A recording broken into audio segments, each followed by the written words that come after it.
বলেছেন আমাদের মতো ধর্মের জীবন্ত দেবতা হচ্ছে পিতামাতা। আপনি বড় চাকরি করেন, সময় হয় না বাবা আমার পাশে আসতে, তবু সরকার তো আপনাকে একটা দিন ছুটি দিয়েছে, তাই না? একটু সময় বাঁচিয়ে বাবা আমার পাশে বসুন।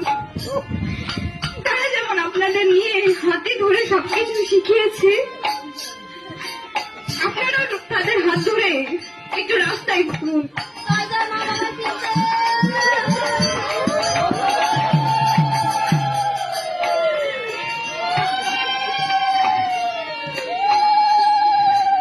আমার লালন সাহেবজি একটি গান গেয়েছেন, গানে বলেছেন সময় গেলে সাধন হবে না। যখন এই পরম সম্পদ আমার পিতামাতা চলে যাবে, তখন শত কাটলেও আর তা ফিরে আসবে। তাই সময় থাকতে সেই সাধনা করো, সময় গেলে আর সাধন হবে না। পিতামাতাকে নিয়ে একটু কথা বলো, পিতামাতার একটু মনের ইচ্ছা পূরণ করো, তারা কি চায় একটু তাদের কথা শোনো। যেদিন তারা চলে যাবে আর ফিরে পাবে না, সেদিন শুধু কাঁদতেই হবে, হয় আমি আমার মা আমার কাছে এটি চেয়েছিল আমি দিতে পারিনি, আমার মতো অধমা নেই, আমার মতো কাঙাল আর নেই।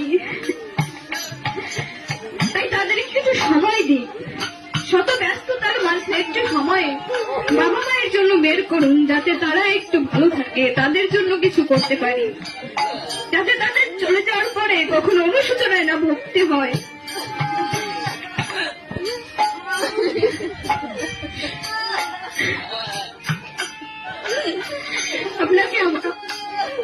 আপনারা আমাকেও একটু আশীর্বাদ করবেন, যাতে আমিও আমার পিতা মাতার চরণ সেবা করতে পারি।